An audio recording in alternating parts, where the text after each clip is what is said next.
No, not Nintendo Switch Online.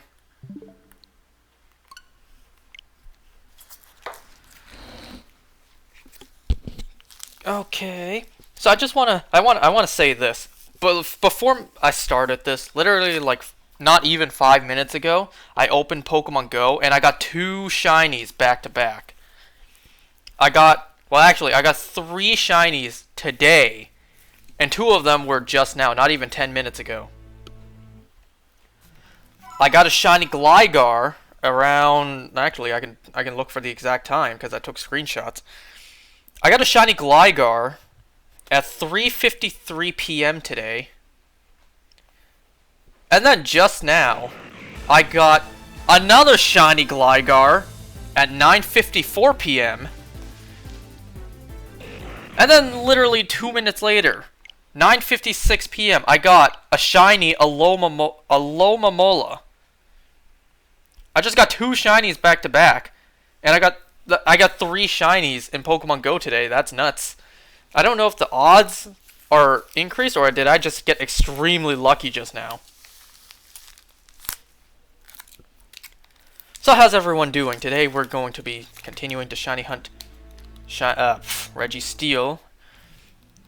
I kind of stopped myself for a second there, thinking, continue. This is the first one you're doing for Registeel. Well, that's because I freaking finally got shiny Regice. I got it 4 days ago. Whoops.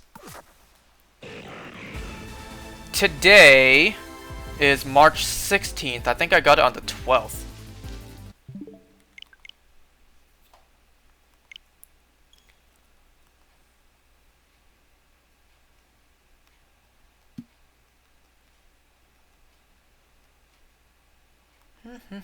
Whoops. I forgot to put the Twitch chat up. Yeah, it's not like anyone's said anything yet.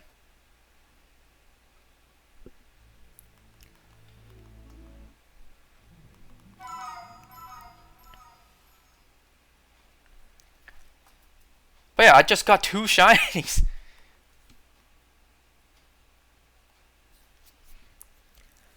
Hey guys, what's up? Indeed, the best guy. Yo, it's him. Yeah, the best guy has arrived. Alright, everyone, focus your attention on him. Not even me. Anything he says, goes. Because he's the best person right now. The best person has arrived. We all pay attention to him. Not me. I'm just here as background. While the main attraction is finally here. Left side of the screen is white noise. So a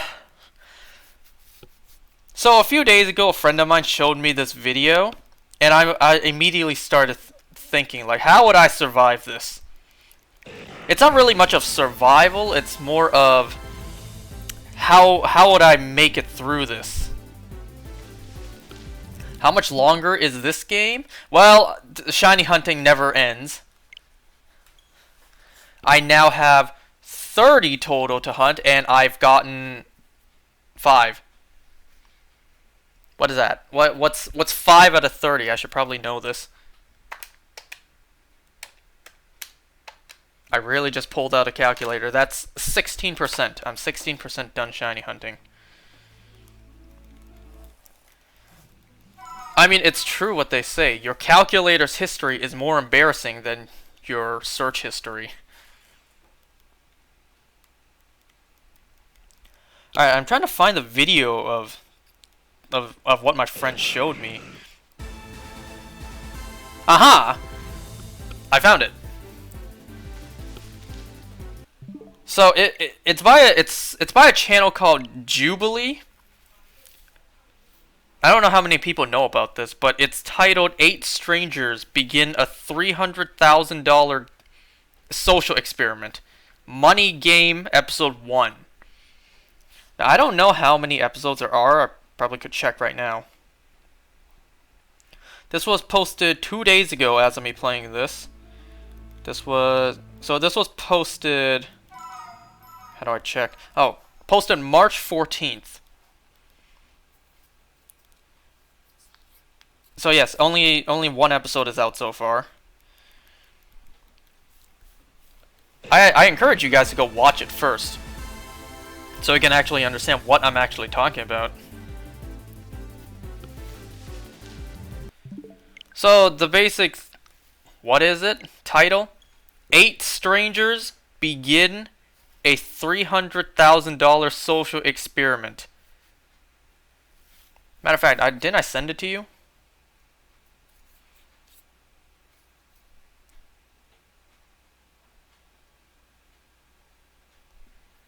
Just a prank, bro.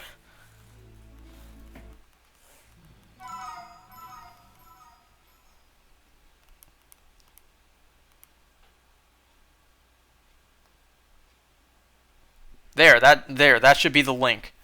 That should be the link to the video that I'm talking about. So I don't know who the who the game master is, who's the person in the black mask, Squid Game style, orchestrating the game behind the scenes. But the basic premise is, well, the title gives it away. 8 strangers compete for $300,000. All of them are locked inside a tiny ass little room for 10 days. And they can pay for supplies. They all share $300,000.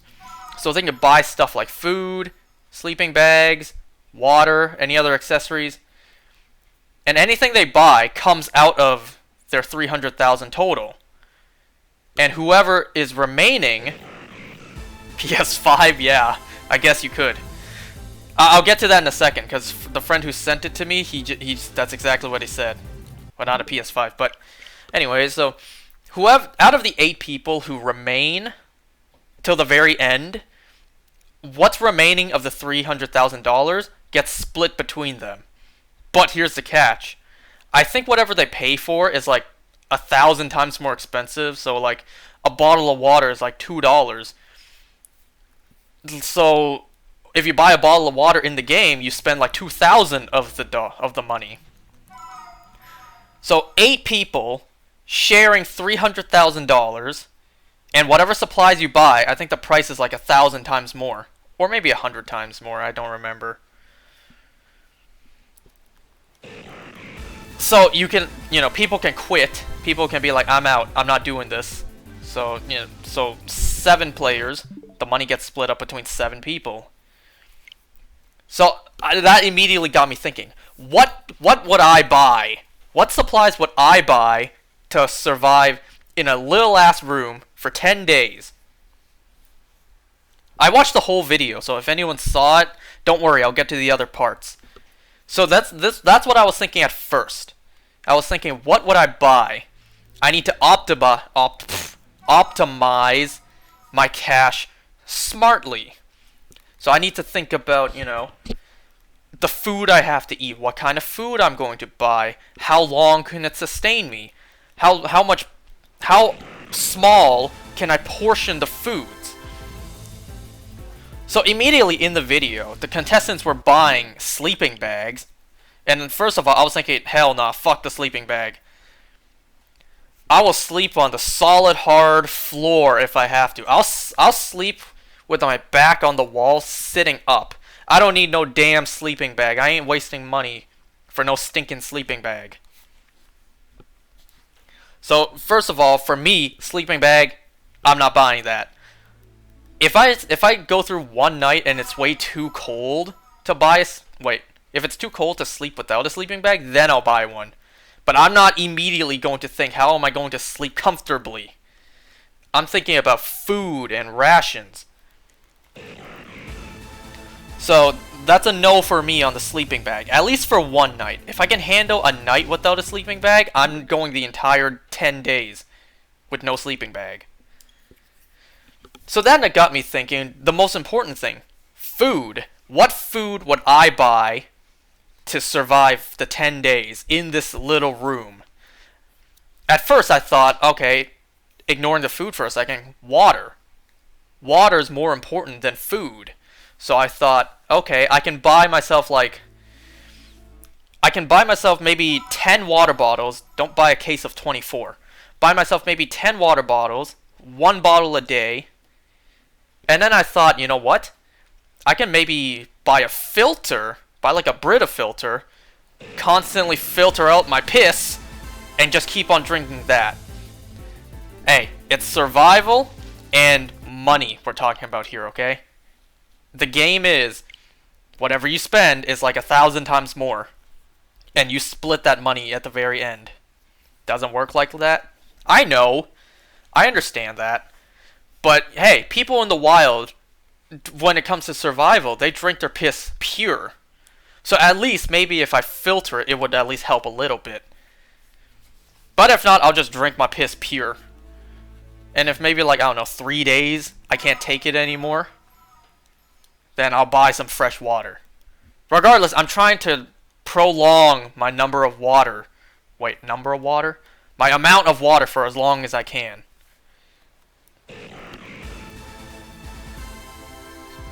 So at first I would still buy a little bit of water, try to take as little as I can for as long as I can, and if I run out, I can buy more.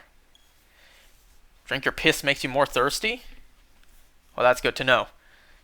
Alright, that's fine. That's fine. I didn't know that, but now I do. So now I can adjust my survival plan. There's also the thing too, like in the rules that they give, you have to use the biocompatible bags to piss and poo in. Because if you use the toilet, that costs money. Get protein that way, I guess. But if you use the toilet, that costs money. So I'm not doing that. At first, I was thinking I'll shit in the corner and just endure the smell. But in the rules, it clearly says you cannot go. You cannot go on the floor. You have to go in the bags. Protein, yeah. So, okay, pissing and shitting on the floor is not an option. I have to use a bag to save money. What I'll do is I'll just shit in that one bag for the entire time just to save on, like, you know, having to buy more bags. I'm not going to waste money on that. Tie it up nice and good. That way as little scent escapes as possible. And then, okay, aside from water, I was thinking food. What is the most sustainable, convenient, cheap food ever? Well, not ever, but available. What's a good option? At first, I was thinking MREs. That's an excellent choice. But then I was thinking, don't MREs require water? Because that would, you know, take away from my water supply. So then I thought, you know what is a good choice? What might be a better choice? I say might because I'm not sure which one is better than MREs. I was thinking cans of soup. Because I can just eat that whole. The dry stuff is really dry. So I was thinking, if I buy cans of soup, I can just eat the soup whole without having to, you know, put water into it. That way I can save my water. Too heavy? What, cans of soup? It's not like you have to, you know, hold anything. I'm not talking about surviving out in the wild. I'm talking about surviving in a very small room for 10 days. With supplies that will be given to you as long as you pay. And then I got to thinking, okay, cans of soup. But what kind of soup? I'm not talking about, like, do I want smooth or chunky for 10 days? I'm talking, like if my body is the water that expensive? I don't know. I didn't really pay attention to the prices. All I know is the price got multiplied by 1,000 times. Also, Emery probably better bang for the buck. True. But then I was also thinking, though, like, anything that comes in eventually has to come out. So if I go for smooth soup with no solids, that can at least prolong the amount of time I have to take a shit. If I go for soup that's chunky, eventually it'll build up and I gotta go poop in that bag, which will just be sitting in the corner of the room. Emery can make you constipated. It's for Warzone. So, okay, MREs was a good idea at first, but not a good option long term. So I was thinking cans of soup. So far I say fuck the sleeping bag, cans of soup, couple bottles of water, make it last as long as possible. At the moment, that's all I need. Unless it gets nice and cold during the night, I'll buy a sleeping bag. But then,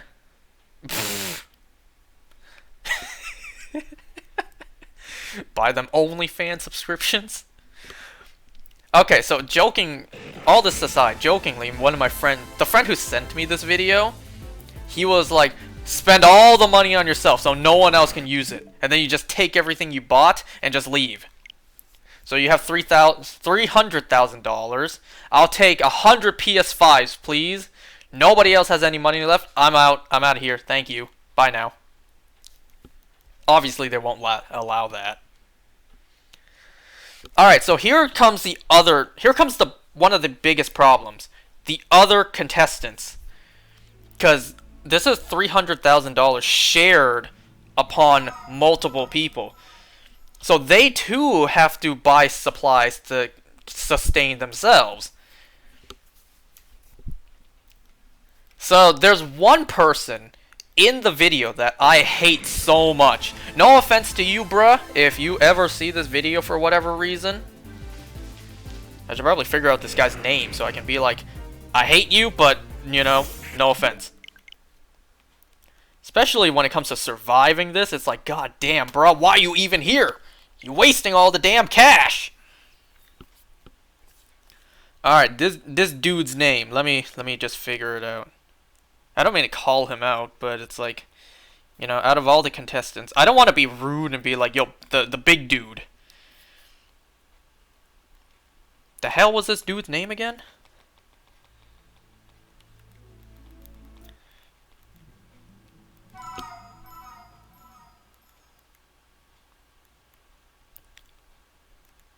Okay, I'm just gonna call him Rek.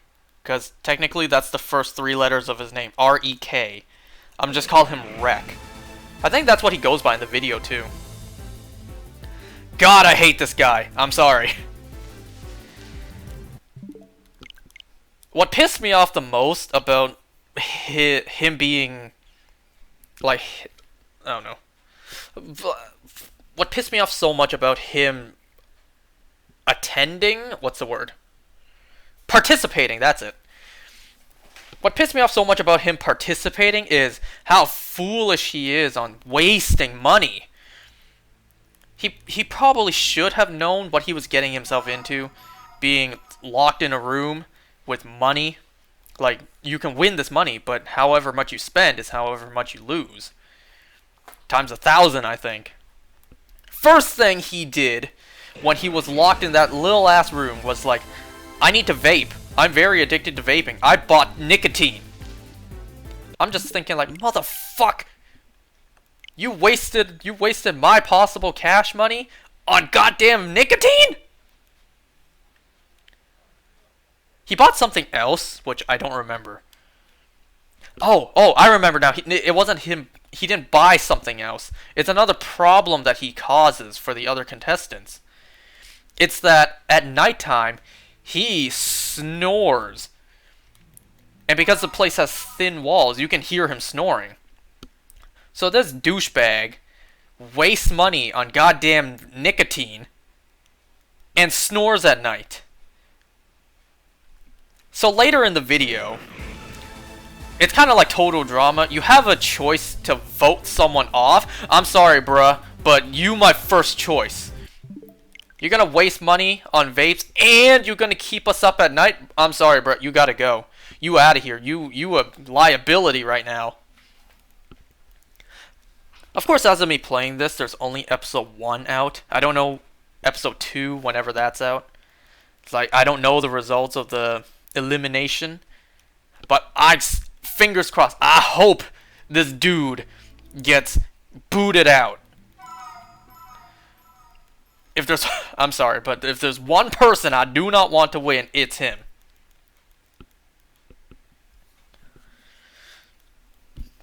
But how are you gonna, you know, bring yourself into this competition and first of all, waste money on goddamn vapes? Stinking ass motherfucker. So there was another girl contestant. I don't remember her name, but you know, she was right beside Rex's room while he was snoring. So she bought a pair of earplugs, and I saw the price for this one. It was only $50. So I'm like, okay, that's a good deal. $50 to get some good sleep with this loud ass dude next to you. You can afford that. That's fine. And at first I was thinking too, like, if he snores and keeps me up all night, okay, big deal. I just sleep during the day. I sleep during the day, no problem. You know, it's not like I gotta get up early and go to work when I'm doing this competition. I can sleep anytime. It's what I initially thought. Because later in the video, I come to find out, you're not even trapped in the room the whole time. The tiny little, like, 4x4 square feet room. I think it's less than that. But you get to go outside. It's like a prison, kinda. You get to go outside in like a confined space for a little bit of the day. And I was thinking, no problem. I was already thinking, how will I survive in this room? This tiny locked room for 10 days. You're telling me I get to go outside? No problem.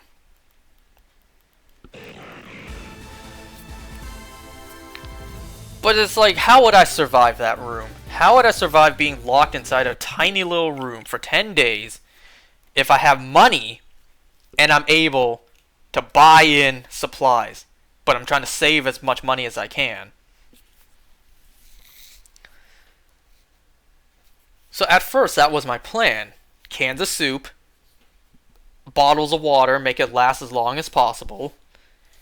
No sleeping bag until I need it. And, you know, do my duty in the bags as little as I can. And whenever I do, I just fill that bag up, put it in the corner, reuse it when I need to. And when it comes to the sleeping problem with loud ass dude snoring next to me, either, you know, I pay for the $50 earplugs, which isn't bad. Excuse me. Either I buy the earplugs, or I just take it. Because eventually, if I don't sleep for like 2 days, eventually I'll be so tired, I have no choice but to just sleep through his snoring. I'll be so dead ass asleep, I won't even hear dude snore. I don't know, like, what do you guys think of my survival plan if I was in this game? $300,000. You get to buy in stuff, but whatever you buy is like 1,000 times more expensive. And you have other people wasting your money.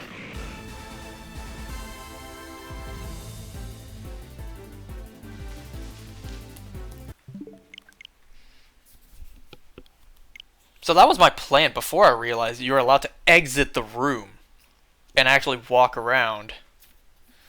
And if that's the case, man, no problem. I can survive that. Shoot, I can go with no food for like 2 days. I can lose a little bit of weight. You know, tap into my reserved fat. And then eat like a can of soup the next day, or maybe 2. Now, the girl that I was talking about in the episode that did buy the earplugs, she actually mentioned that well, not mentioned, but she actually bought MREs. And I was like, yes, that's smart. You are a smart person.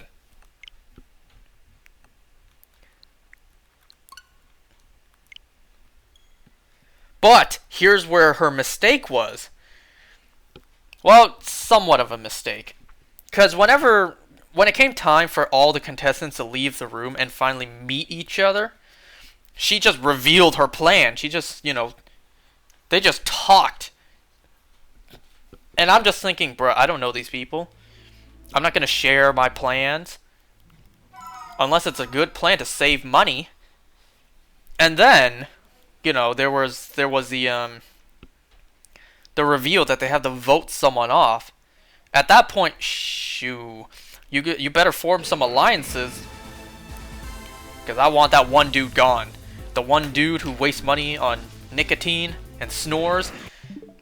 Biggest liability. Even if he wins, he's going to get like $1. Because that's all the money that's going to be left. Now, there is one person who fingers crossed, I don't know yet. There's one person who I hope wins, and that's one of the guy contestants who said he's doing this because his dog needs surgery. And that hits a soft spot in my heart. My fat, clogged heart. So I want dude to win. He said the surgery's like $8,000. And it's like, I'm rooting for you, man. I don't really know you. You didn't really talk at all in the video. You didn't talk that much, but I'm rooting for you. Whatever the hell your name was. All I can hope is, you know, the people who either get voted off or quit on their own, they at least get some sort of merit prize.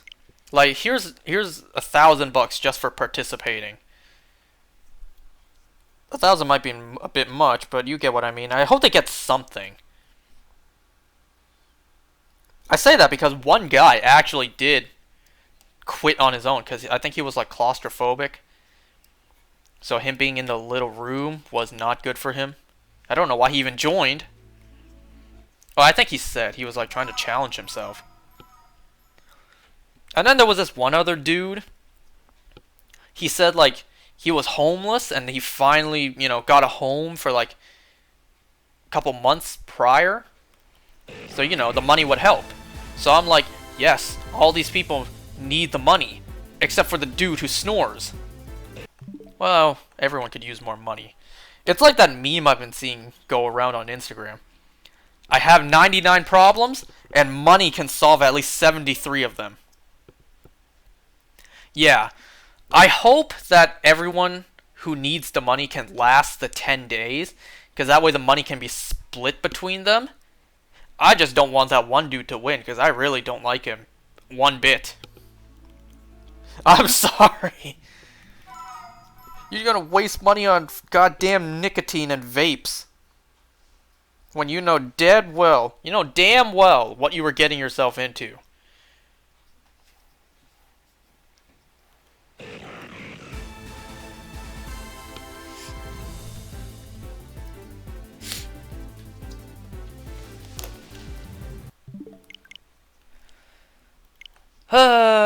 But I'm invested. I'm interested to see how this plays out. I think one of the other people said she was there to pay for her wedding. I don't remember what the other motivations were. But hey, money is money. Cash prize is still a cash prize.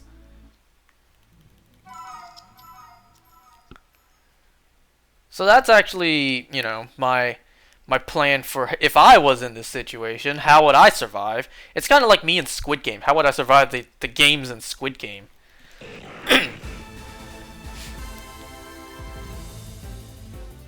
Well, red light, green light. I would do the method of hiding behind someone, or I'd go to the very corner of the room.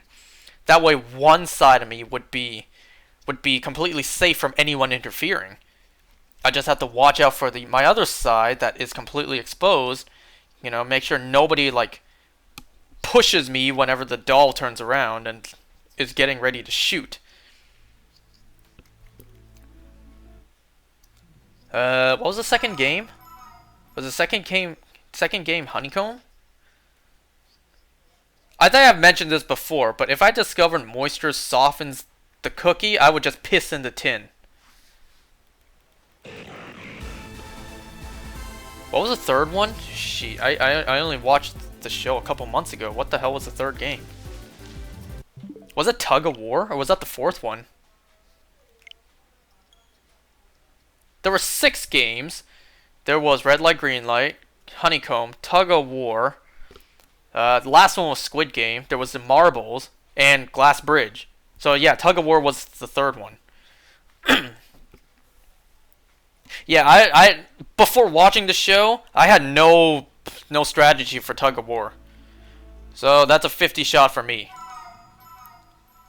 But if I did have a strategy, now that I've seen the show, and I've seen breakdowns on how to survive, I would do what Ilnam suggested. One person on each side. Put all your weight onto your back, like trying to fall back. Once the other team loses their balance, you know, you just start to yank. What was the next one? Alright, next one was marbles. My dogs are going off. Next one was marbles. I think when it comes to marbles, I would just go for one game, do or die. Kind of like what the girls did. It's do or die, like one game to end it all. Whatever game that is, I don't know. We'll decide at the time. I did see this really great idea that always guarantees you to win. I think as long as you go first. I don't remember what the game was, but whatever. Glass bridge, well, that's entirely based on luck. What I would do, you know, besides walking on the metal bars that were holding up the glass, what I would do is I would take the shoes, because I saw this in the breakdown. There were no rules saying you can't hold anything or use anything. All the rules just said take your shoes off. So I would take as many shoes as I can, slam it as hard as I can onto the glass panels to see which one was tempered or tampered. Whichever shatters, then I jump forward. And then Squid Game, I'm dead, because I don't know how to play Squid Game. It's not like the Mr. Beast video where he changes it as musical chairs.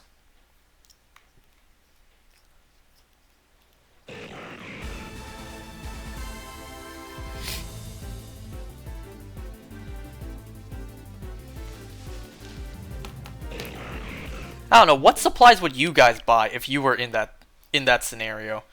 Inside a room, you have money, you can buy what supplies you need.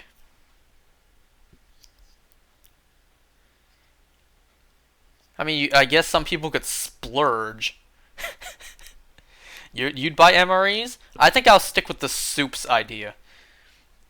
But hey, both are good. Both MREs and cans of soup are good for like a nuclear wasteland. Buy those big bottled water stacks? Yes. Yes. Buy the big bottles of water. And drink as little as you can. Like, try to make it last as long as you can.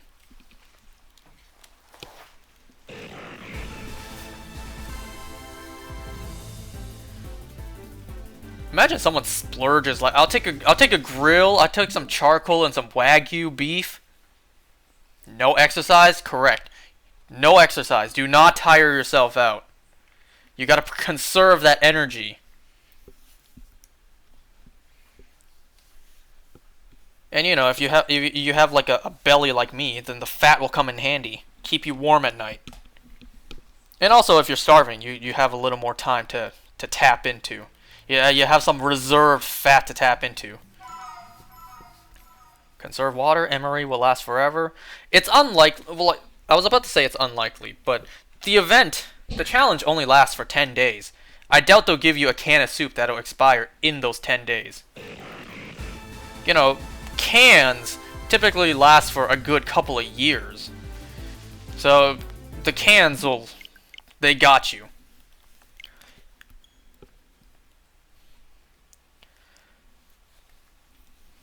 Because my train of thinking for the cans of soup, besides a burp, is that the solid foods that are the MREs, I still have to shit back out later into the bag, and that'll stink up the room. Because I'm not wasting money to go use the toilet. And I'm pretty sure you have to buy those compatible bags. And once again, pissing on the floor is not an option. Because I would have done that. I would have shit in the corner and just endured the smell.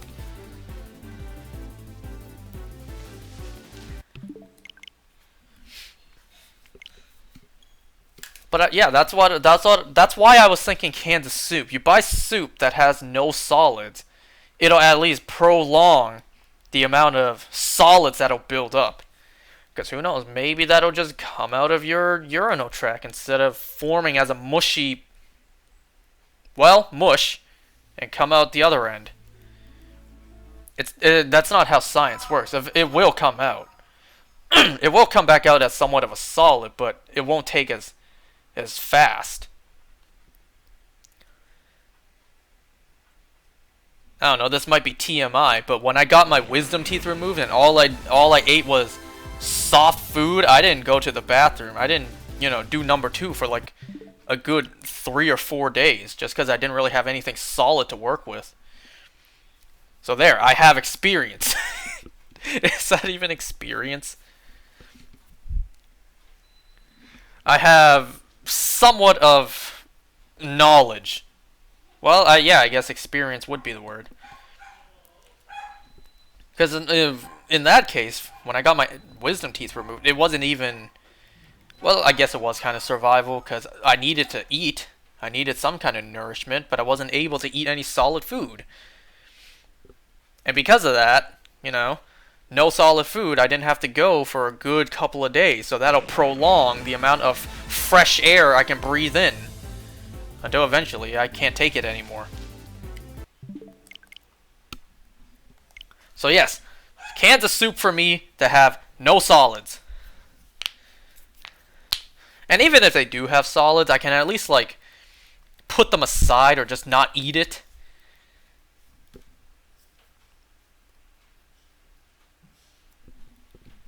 I was thinking like this obviously wouldn't work, but I was thinking like I can put it aside until eventually it would pile up and create a nice big like bowl of food for me to consume, but nah.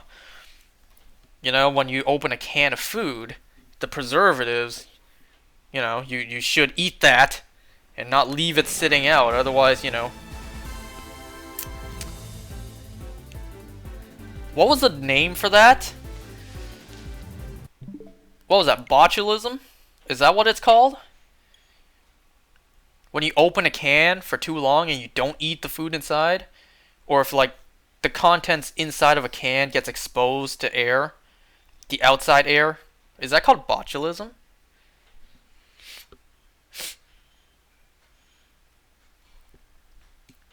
So I'm thinking, aside from food and water, and, other basic sanitary human needs, what else do I need to survive besides, sunlight and oxygen and whatever?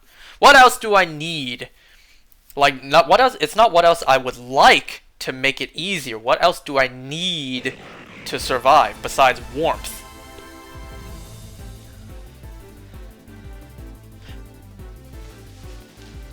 Well, actually, I think I just mentioned it too. Sanitary. Because when you go to the bathroom, that's not hygienic. You got to clean up after that. Huh, I guess I didn't think about that. You go in a bag, that doesn't mean you have toilet paper. One roll of toilet paper for me, please. Just one roll, though. One roll is more than enough to last me for 10 days.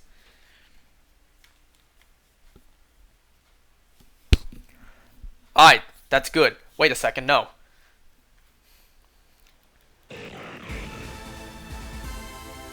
No, now okay, the brain is working. Because if I get toilet paper, and after I'm done, how am I wash my hands? Because I still need to use my hands to eat my cans of soup. So I'm going to need something to clean. I can't get soap, because I would waste my water to rinse it, so I would need at least hand sanitizer.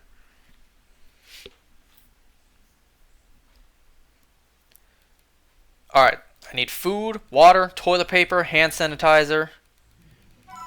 You can't rely on this stuff in the apocalypse, too. In, like, the nuclear apocalypse or the zombie apocalypse, there's not going to be toilet paper. You gotta go back to using leaves for toilet paper.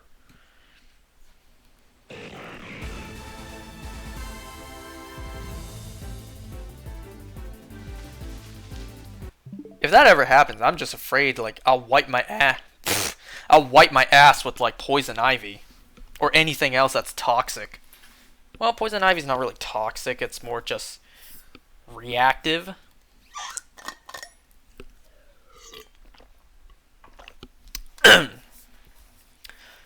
Now, what else do I need? Is there anything else?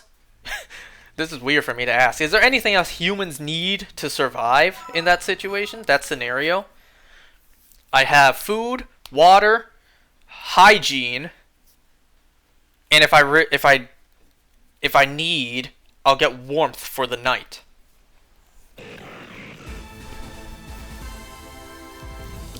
You know, the basic survival needs being shelter. I already got that. I'm locked in a room. It's what do I need in that shelter to survive?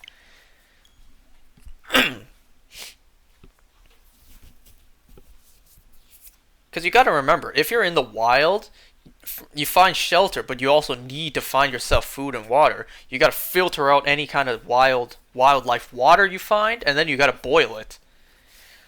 So if you're in the wild, you gotta also find some sort of container, some sort of heat-proof container to hold the water to boil. You also have to find wood to make a fire, and then you gotta burp. You gotta burp too.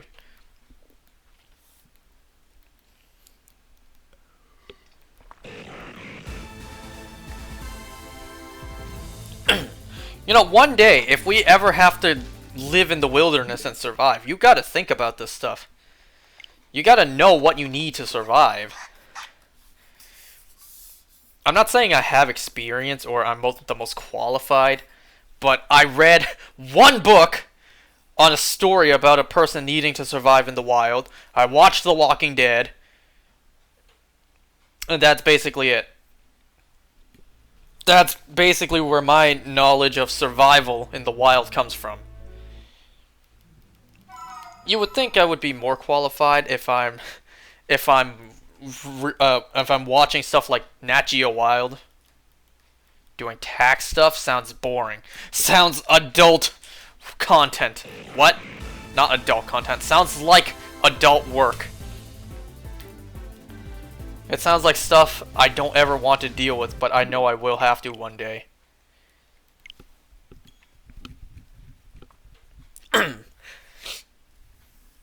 But hey, if you have to survive in the wild, you can be glad that you don't have to deal with taxes.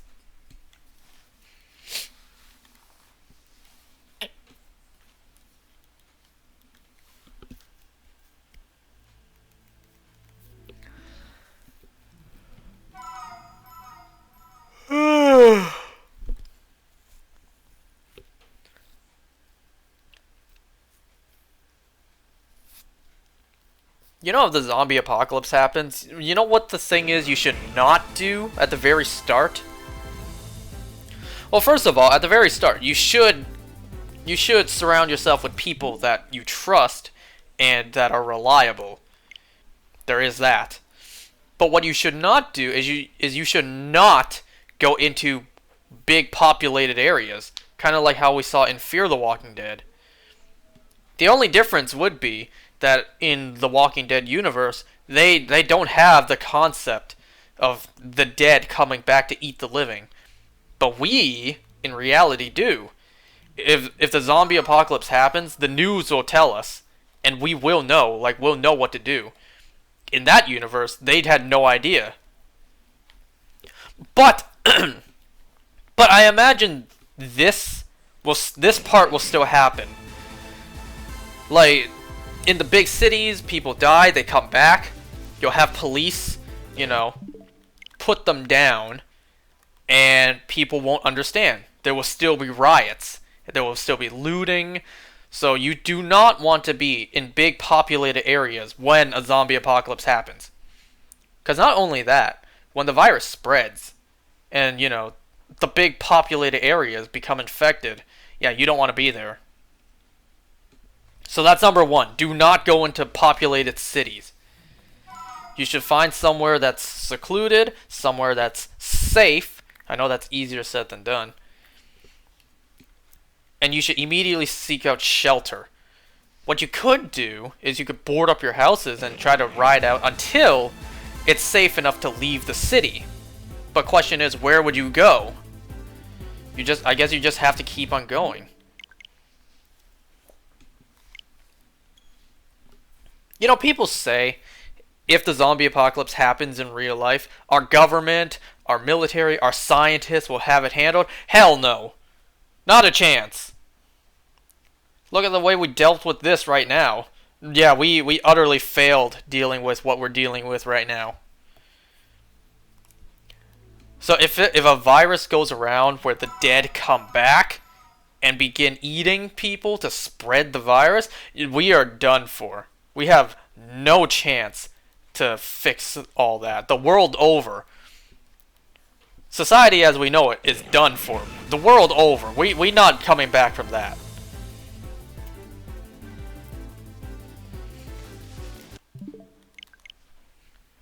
So what would I do? I could see myself doing either option of either leaving and finding a safe place to seek shelter and then just keep moving forward, or I could also see myself boarding up my house and try to ride out as long as I can. Because you have to think, not only is the dead a threat, the living is too. You're gonna have bandits. You're gonna have, well, more than likely you're going to have cannibals. You're going to have dictators. Like, you're going to have all the bad types of people. Like, you can't trust anyone in the apocalypse.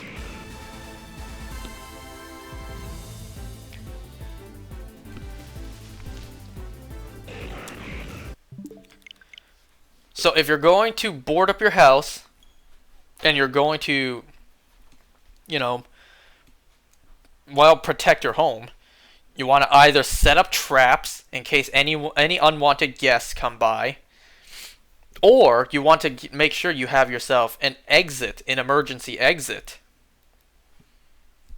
By the way, do not take any advice from me. I don't want to get anyone killed out there. But this is just what I would do.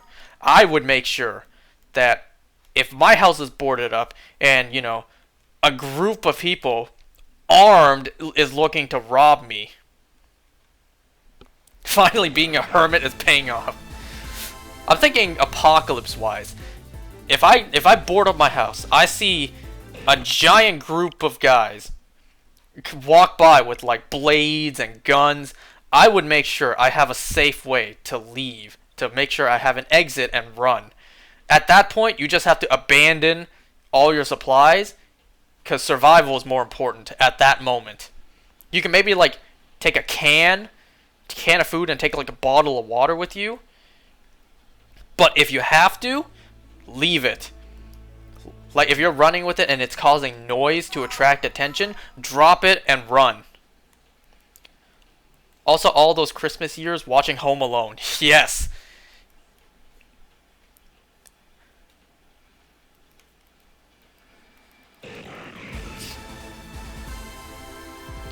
Now, where would I go if I was not at home? The zombie apocalypse happens. What would I do? First of all, I'd find anything to defend myself with.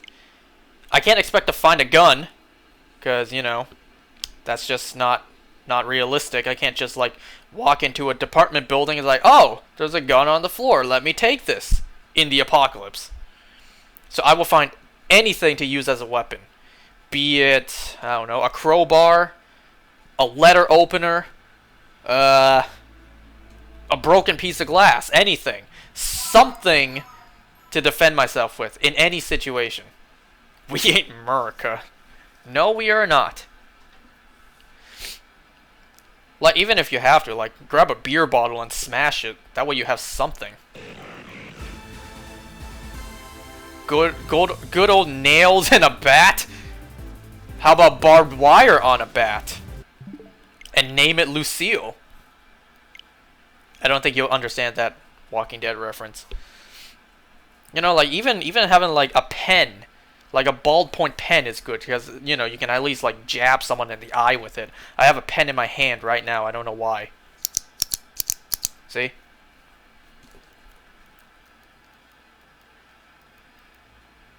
So that's what I would do. First, I would find myself a weapon, because you never know if the dead will arrive or someone living.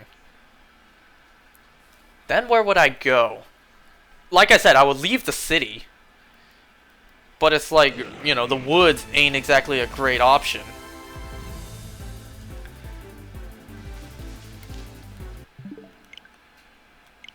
You know, it's not the Walking Dead quarry camp was a decent idea because that was very high up in the hills, very secluded. At that point, you just have to keep on moving until you find a decent place, be it an abandoned house where not that many, well, not that many people would go. And then you would begin hunting. You would find food, water. You ration any supplies you can find. So you have to be careful when you're going into abandoned houses scavenging.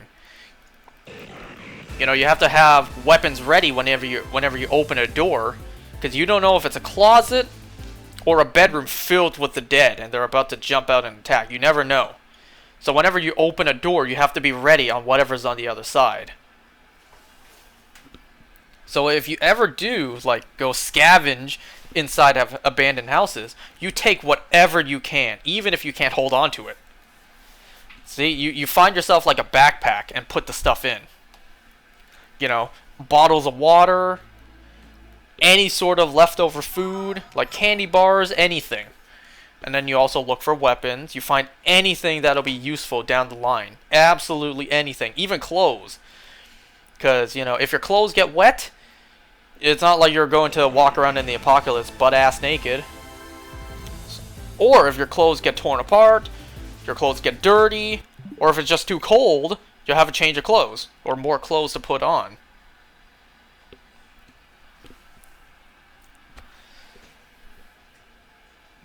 You know what would be a time to get a Lambo? Yeah. Break the window of a Lambo and just drive around. Have some sort of luxurious time before you die. Although Walking Dead actually kind of covered that. Because Glenn, he smashed the window of a car to get attention of the walkers, but the car alarm went off. If you're next to a car in the apocalypse where the alarm goes off, run. Get out of there as fast as you can. Don't even, like, pop open the hood and, you know, unplug the car alarm or whatever. Like, don't even open the hood and stop the car alarm. You run. Well, actually, you could probably stop the alarm first and then you run.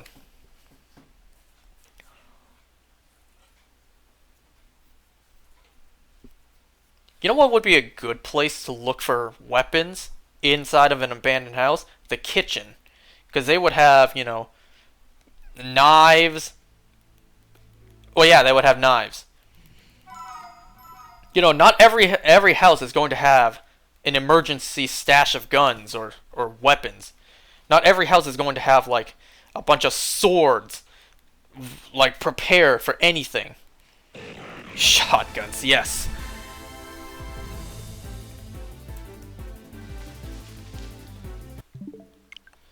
You also want to look for stuff in hidden places. Because, you know, The Walking Dead even covered this too. In the apocalypse, nothing is out in the open. Everything is hidden.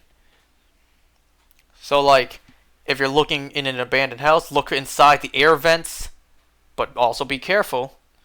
Like, maybe someone hid a gun in there. Like, they went out to scavenge themselves and they left something in case.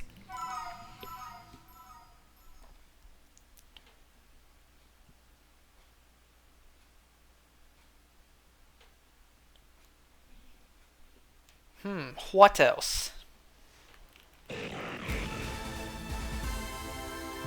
I keep saying this, but in the apocalypse, in the zombie apocalypse, something I would always have with me is at least a gun with one bullet inside. Because I'd rather go out quick and painless like that than to be slowly torn apart by the dead. Hell no. If I'm surrounded, well, time to use that one bullet. I'd rather go out just like that. And, you know, God forbid if this ever happens in the apocalypse, a bunch of raiders and bandits surround me. It's like, hand over the gun, kid. And they force me to, you know, lose my one and only escape from a gruesome death. And then they're you know, evil enough to put me into a situation where I'm completely surrounded with no exit, no way to get out, and I am definitely going to die, you know, be torn apart by the dead. It's like, well, I had a good run. I had my own emergency exit, but the world is just that cruel. I guess this is my time. You know what I would do though if like I was outdoors and I was completely surrounded by walkers or zombies and I had no weapons? First of all, like I will die. There's no escape. I will die. I'm completely surrounded by the dead. What I'll at least attempt is I'll at least attempt to just run away, just run through the dead. Maybe I can make it past them and make it out the other side. Now I probably will get bitten or at the very least scratched, so I will become infected. But at least I tried. And if I did get infected and I managed to get out, I can at least, like, you know, sit down somewhere and just slowly die rather than on the spot be ripped open until I die. Like, at least I tried. And if you want to, like, a Walking Dead comparison, think about that one scene where Carl heard a guy screaming for help. He ran to try to help him, but it was clear that he was a goner, and Rick was like, Carl, no, you can't save him. And then you just see him gruesomely die. If I was in that situation, not like Season 10 wise, I think it was Season 10, yeah. Season 10 with Beta's Horde, if it's that many, yo, you got no chance. Like, if you're inside of that horde with no Whisperer mask, yeah, you can't run. You can't even attempt to run to get out. You are dying. No option right there.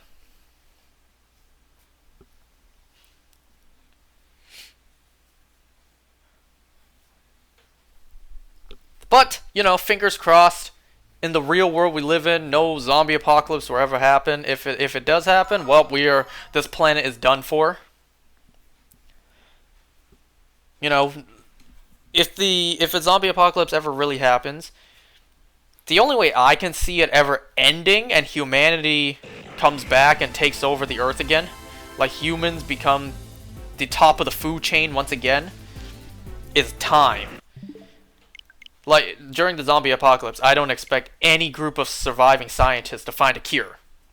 I just do not think that will ever happen. Only thing I can think of is time. If groups of humans build communities and enough time passed, the dead, they're still walking corpses. They'll still decay.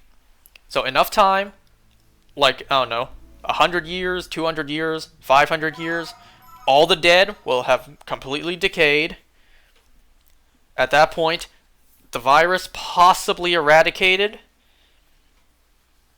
With no more dead, humans can become the top of the food chain once again and rebuild.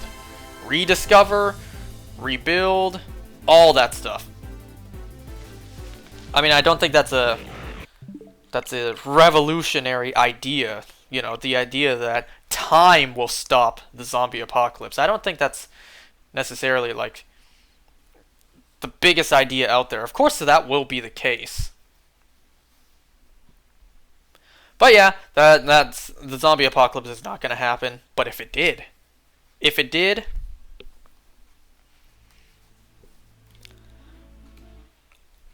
I see myself either being lucky enough with plot armor to survive at least a decent amount.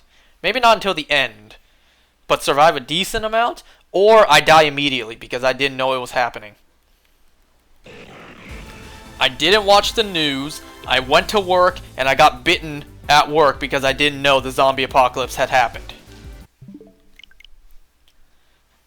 I can see myself possibly surviving a decent time, or I die immediately. I definitely ain't the main character. Neither am I. You know, sometimes, like, something like RDC World 1, I mean, some skits like his is like when you realize you're the side character and you're definitely gonna die. You know, like in a zombie apocalypse, you join a group where there's a clear leader and you contribute nothing. You don't really talk to them, you're just surviving with them. You're like, you realize, oh damn, I'm a very, disposable character. That means I'm going to die relatively soon. Because, in The Walking Dead, you can easily tell when those characters, like who those characters are. But hey, then again, sometimes the show surprised us and killed off major characters.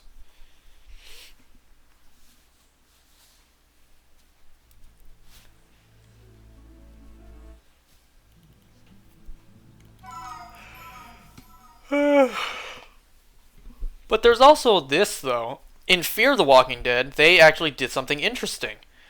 Not only was there a zombie apocalypse currently happening, but our characters also had to deal with a nuclear apocalypse. Radiation and all that. How would I survive that? I wouldn't. Nope, I would not. I would die. I would be like, I had a good run. Survived the zombie apocalypse, but zombie and nuclear apocalypse? Nope. I got no chance of surviving both of those at once.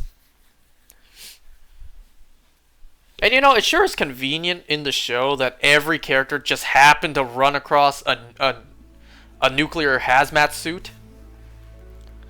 So they're all managed to get a hazmat suit and just walk around in the nuclear apocalypse. It's like, wow, wasn't that convenient? Every single one of the characters on our main cast managed to find a hazmat suit. That was convenient. Well, I guess except... No, Strand had one too.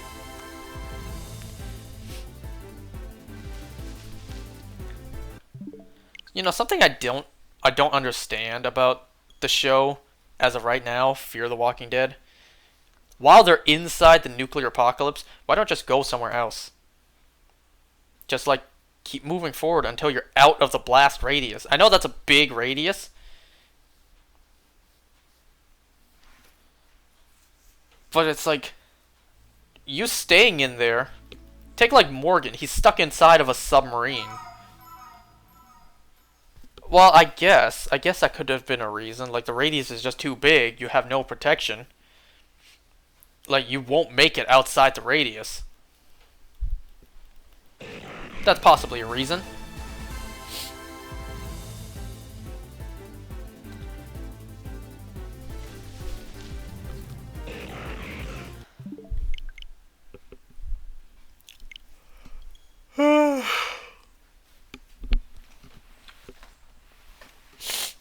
But I will just consider myself lucky that I live in a world...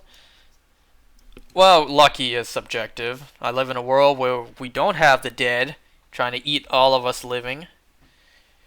But then again, I am living in a world where, I struggle in school. I gotta pay rent. I gotta deal with taxes. All that stuff. And you know what? The Walking Dead even covered this with the Commonwealth. Even if you don't survive out in the wilderness, even if you're lucky enough to join a community that was big enough and has enough supplies to the point it's yeah, there's no difference. It's the world doesn't have an apocalypse. Because in the show and the comics, the Commonwealth, they're a group of 50,000 people. Their communities are massive. They have guards with weapons. They have infrastructure. They have a government. They have jobs. They have people with jobs. They have an economy. It's the world is normal to them. So even if the apocalypse happens and you were lucky enough to join them at the very start, you still gotta work. You still gotta earn money. Because that's the way it's set up. So it's really true. The only things that are guaranteed in life is death and taxes.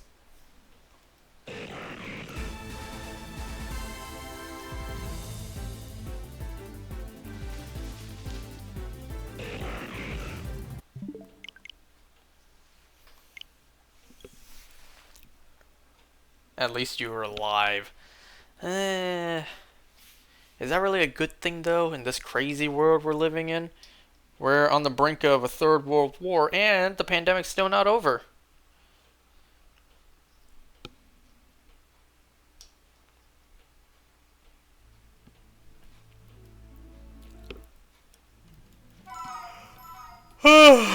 It's way past 11 p.m. At least I don't have to wash my hair tonight. I washed my hair last night.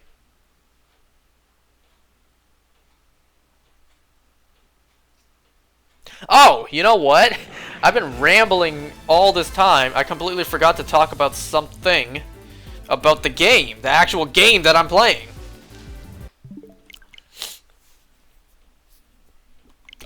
Excuse me. I felt that one forming. Excuse me. So yesterday, the Arceus event went live for BDSP, and it is shiny huntable. So of course I will be shiny hunting Arceus eventually. You guys also know me as well and how stupid I am. Like, I hunt things in the dex order, or at least as close to the dex order as I can get. So after Registeel here, I have the Johto dogs, and then I have Mewtwo, and then I have Latias and Latios, Kyogre, Groudon, Rayquaza, and then I have everything Gen 4. So I have Uxie, Mesprit, Azelf, Dialga Palkia, Heatran. No, wait. No. I don't remember the dex order, but I think it was Heatran, wasn't it? Dialga Palkia, Heatran, Regigigas, Giratina, Cresselia. And then, after all those legendaries, I have Mythical. So I have Shaman, Darkrai, Fion, and then, finally, I get to do Arceus.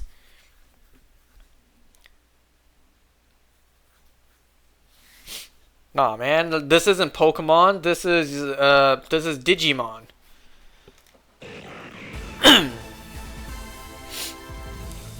So, yes, that means Arceus is dead last for me to shiny hunt. And you know what? It's okay. Because Arceus is not timed. I can do it whenever I want. I can do it like 3 years from now. And I'm still eligible to get it. Unlike Darkrai and Shaman, those ones are timed. But as long as I have the mystery gift items, as long as I have those, I can do those whenever I want. And, you know, I will probably do Arceus 3 years from now, because I still got both Mesprit and Cresselia to do. I accept the challenge.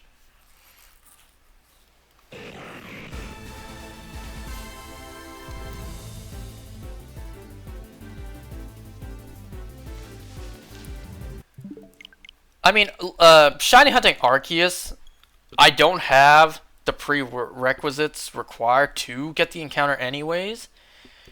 Because to get Arceus to spawn, you need to complete every mission in Legends Arceus.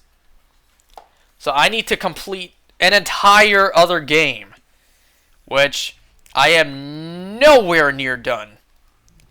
I'd say I'm still at the beginning of the game. So it's like, no rush. I'm still not even anywhere near being able to get Arceus, let alone shiny hunt it. But you know what, though? I kinda plan to do more than one shiny Arceus. Let me tell you why. Of course, I'm gonna hunt it in Brilliant Diamond.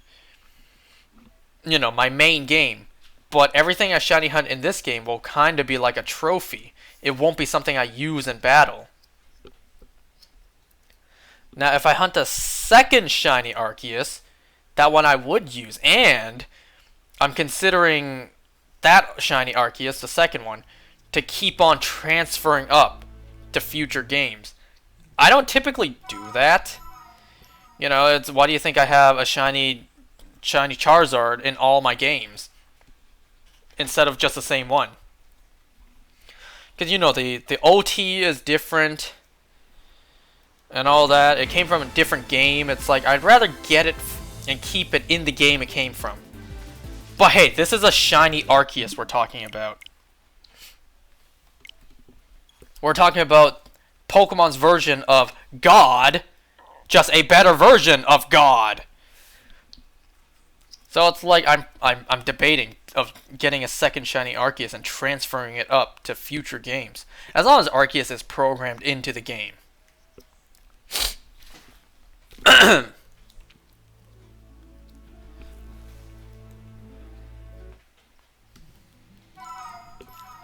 And you know what else I'm planning to do, which is extremely stupid, but I'll still do it anyways, because I don't know, I'm a Pokemon hunting masochist. I am going to assert my dominance by trying to get a shiny Arceus in a Pokeball. And Arceus's catch rate is astronomically low. And I cannot do, from what I hear, from what people have told me, I cannot do the Leppa Berry method with Harvest.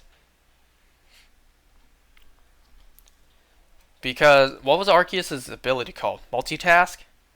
Like, that cannot be swapped off of it. At the very best, what I can do is I can trick and give Arceus a Leppa Berry.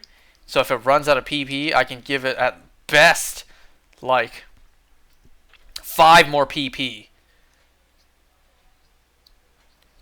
You do that too?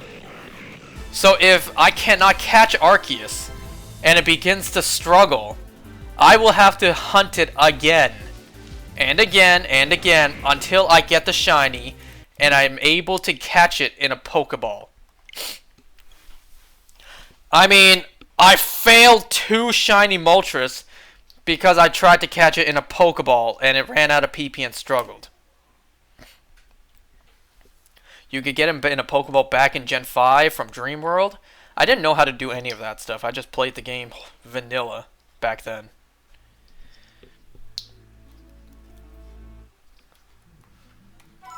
So I shall assert my dominance by catching me a shiny Arceus in a regular Pokeball. That honestly won't happen for a good long while. Because like I said, I got all these things to shiny hunt, and I got Mesprit and Cresselia to do. And both of those are going to take an eternity each. Just trick it, Leppa Berry. You can only do that once, because the ability can't be swapped to Harvest. So if it, like I said, if it runs out of PP and becomes struggling, Leppa Berry can only apply to one move. And once those PPs are gone, well, it'll struggle and you're screwed. What's really difficult about this Arceus 2 is that it has Recover. So, I've been watching Syaz. He has a Scizor with Sword Stance and False Swipe. So I'm probably going to, copy his idea and get myself one of those. Because, you can inflict... Probably Paralysis would be the best option. So you can inflict Paralysis, but if you damage it, it'll just use Recover. So that's why False Swipe is a good idea for Arceus.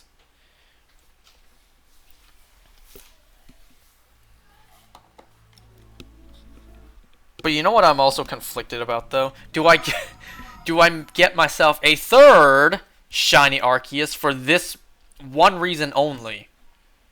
There is no better option. No, there's no better case to use the Master Ball than a shiny Arceus. So I catch one to keep as a trophy. I catch one in a Pokeball to keep as a trophy. I catch a second one in a Pokeball to actually use and possibly transfer up to future games. And then I catch a third one in a Master Ball to assert my dominance. Again, a little less than a Pokeball, but assert my dominance nonetheless. Isn't there a Pokemon with both Trick and Harvest / Recycle? Not in this game. In Sword and Shield, yes. Trevenant. And I'm sure a lot of other options. But in Brilliant Diamond Shining Pearl? Nope. You need at least 2 Pokemon. One with either Trick and one with Harvest or Recycle. There is no one Pokemon in the game with both.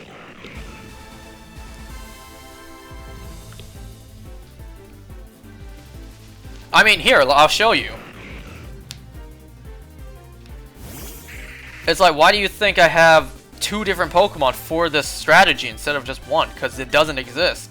I have Bayonet for Trick. There, now it has a Leppa Berry. Look at that lovely Joy-Con drift. And then I go to Executor because it... Oop. Because it has Skill Swap.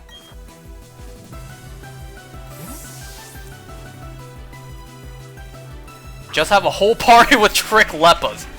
I actually was told that. But, you know, that would also mean I have to have something that can actually attack. No, not rest! Look at that Joy-Con drift. Screwed me over. I tried to demonstrate by using Skill Swap.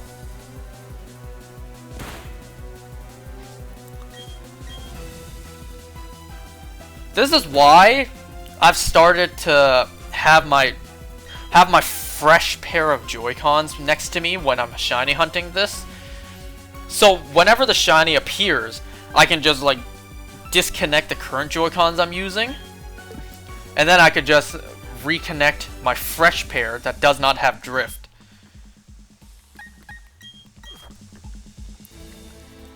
But yeah, if I have a whole party with...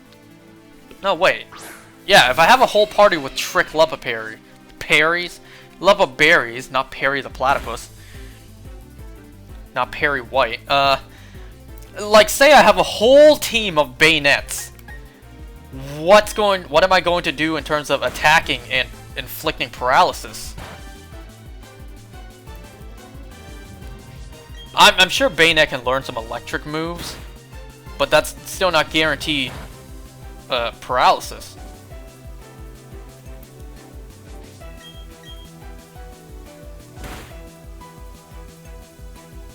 By the way, this is kind of like what my plan is.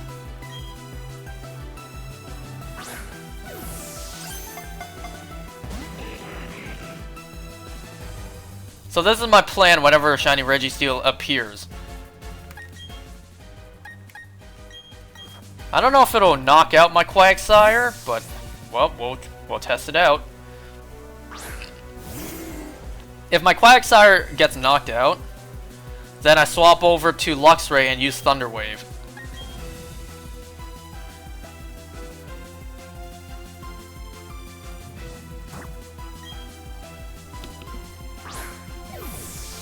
But yeah, this is basically my strategy for all these shinies so far. Well, Moltres and up.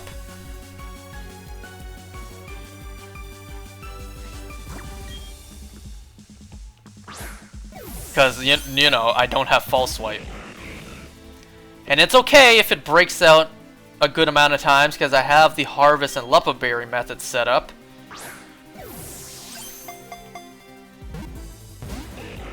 Alright, enough of that. I'll stay on for a little bit longer. Maybe I'll stay on until it hits 11:30. Then I'll call it a night.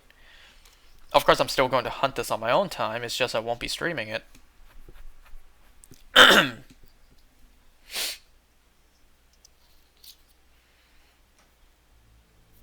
you know what's a shame about tomorrow? Tomorrow's Thursday.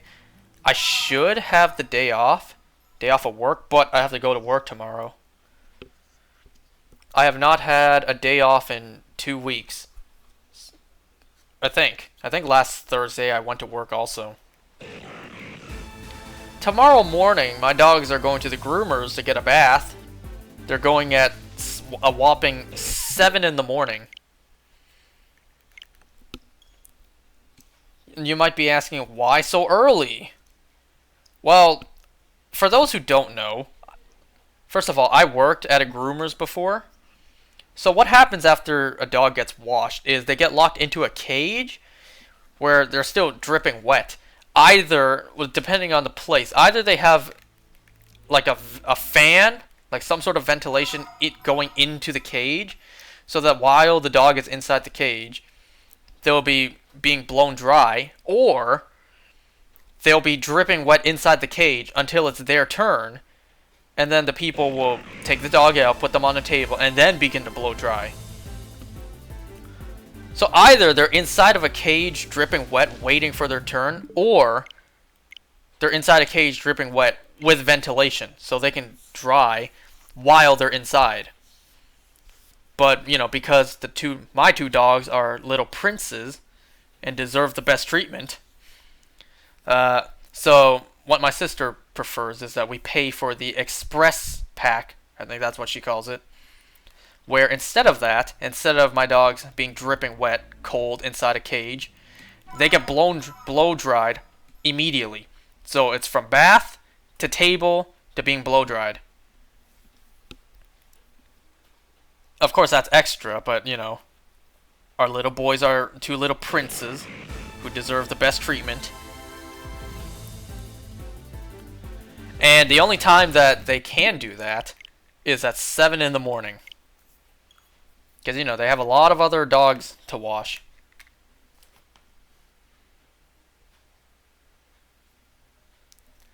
So yeah, that's why tomorrow I am going to work. Because my sister, she'll be bringing them in. And then, I don't know, a couple hours later, maybe like 3 hours later, she'll go pick them up. She'll also go pick up like dog food. And then she'll just be so exhausted, she'll just sleep throughout the day. Which is like fine. If I had to get up at 7 in the morning, I would not want to go to work either. Actually, in fact, I do that. Because I do that for... Well, it's way better now. Because I have 8 a.m. classes in... I have an 8 a.m. class on Monday and Friday. But it's online. It's better than in the past when I had to do it in person.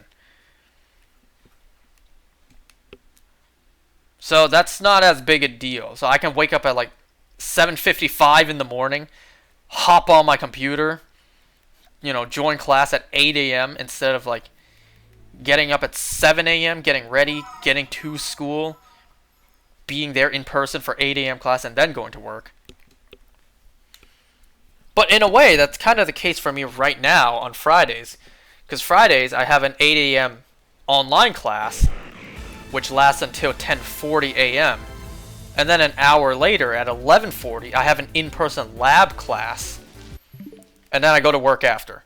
So I'm dead, I'm exhausted and dead after Fridays. You know, I kind of reminded myself of a quick little story to that happened, I think, 2 days ago. Yeah. So I had to do this online virtual meeting thing for school. It was, you know, when you talk to a bunch of representatives from a bunch of different companies. And this one guy, this one representative, the first thing he said to me was, "How did you get such a Scottish name?" And I'm just sitting there thinking like, I don't know. I didn't choose my name. And you know, that kind of reminded me too, like, yeah, that's kind of the case. Because whenever I was younger and I saw anyone with the same name as me pop up on like a TV show, they were either A, Scottish, or B, fat. Well, I got the fat part accurate, but I'm not Scottish in the slightest. But yeah, I did begin to notice that as a kid. Like, anytime someone with the same name as me popped up on a TV show, they were usually Scottish or fat. I guess I never really considered that. Like, I have a Scottish name. Which, you know, becomes even more interesting when you come to think of, when you think about the fact that I have a Scottish middle name. Because technically my middle name... Wait, my English name is my middle name. Because, you know, technically what it says on my birth certificate is first my Chinese name, then my English name, then my last name. So my name is Chinese, Scottish, Chinese. So in a way, I go by my Scottish middle name. I never really thought about that. I'm sure I can get all the females when I, like, if I put that on my, like, Tinder profile. I go by my Scottish middle name. I don't know. Obviously, I'm not gonna do that.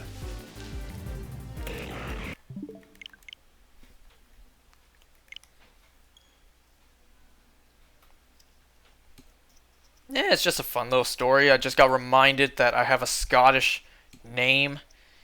And then I reminded myself that my Scottish name is my middle name.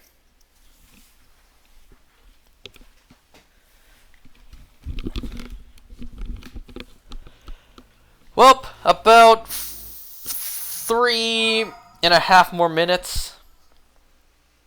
And I'll call it a night. It's 11:26. I'll stop at 11:30 unless I get the Shining.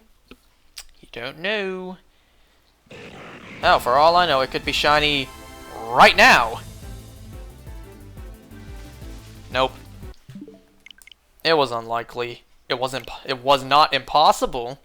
It was definitely possible, but it was so not likely. You know, my one concern about not finishing all these shiny hunts is the fact that it'll bleed into Scarlet and Violet. Imagine if I was not finished Dynamax Adventures before Brilliant Diamond Shining Pearl. Luckily, that was not the case for me. I know that was the case for a lot of people. But I can see myself shiny hunting in BDSP for a better part of at least 2 years because of Mesprit and Cresselia. And yeah, I'll take breaks between those hunts. You know, I'll take breaks from Mesprit and Cresselia, probably play and shiny hunt in Scarlet and Violet. But until then, I can see myself just sitting here restarting this one game over and over. Because that's majority of the shinies until Mesprit at the very earliest.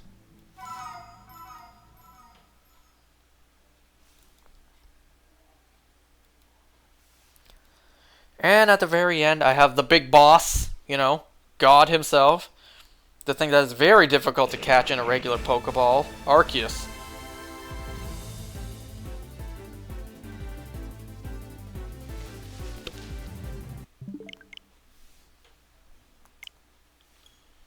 Alright, maybe 2 more resets.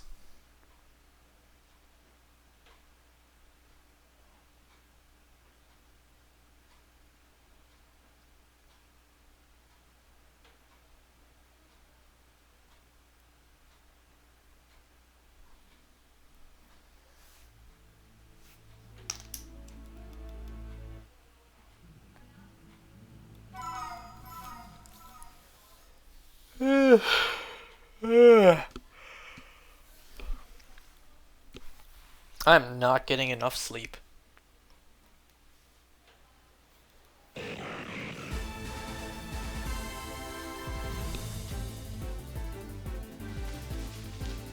Alright, this is probably the last reset for tonight. Come on, lucky last. Once again, even if this hunt takes 3 weeks like Regice did, it's not a big deal, because at least my eyes don't have to be always glued on the screen. Because what happened for Regice, I wasn't paying complete attention. My Switch was on the table, lying flat down, but I had the volume on. So I wasn't completely paying attention. Shiny Regice popped up. I didn't notice. So I went to the home menu, getting ready to push the buttons to reset. But I heard the shiny sparkle sound effect get cut off. And I'm like, wait a second, that's it. That's the shiny. I took a close look and I'm like, that looks no different. I see zero difference. Not even like it's darker. Alright, one more reset. Last reset for real.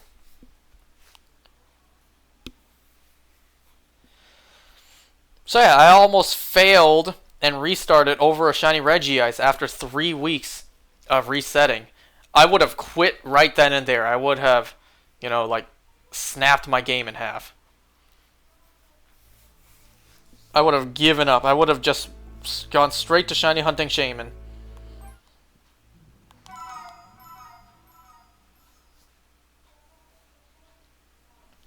Alright. Truly the last one for today.